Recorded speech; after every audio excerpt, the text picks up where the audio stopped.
ถ้า LDL สูงอย่าฟ้าวตกใจอาจบ่เป็นอันตราย LDL จะมี2แบบคือตัวน้อยและตัวใหญ่ LDL ตัวน้อยจะมีความสามารถมุดเข้าสู่หลอดเลือดของเราพอมุดเข้าไปปั๊บนี่เลือดขาวเราจะจับกินเพราะคิดว่าเป็นสิ่งแปลกปลอมแล้วแบบนี้แล้วก็เมื่อใดเม็ดเลือดขาวหลดแตกมันจะกลายเป็นผนังหลอดเลือดปูดขึ้นมานั่นคือสาเหตุหลอดเลือดแตกตีบและกระตันแต่ถ้าท่านมี LDL ตัวใหญ่มันจะบ่สามารถมุดเข้าหลอดเลือดของเรา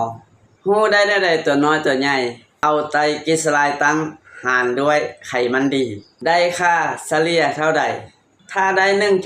1.553 ตัวนี้ต้องเอาใจใส่แสดงว่าตัวน้อยหลายเกินไป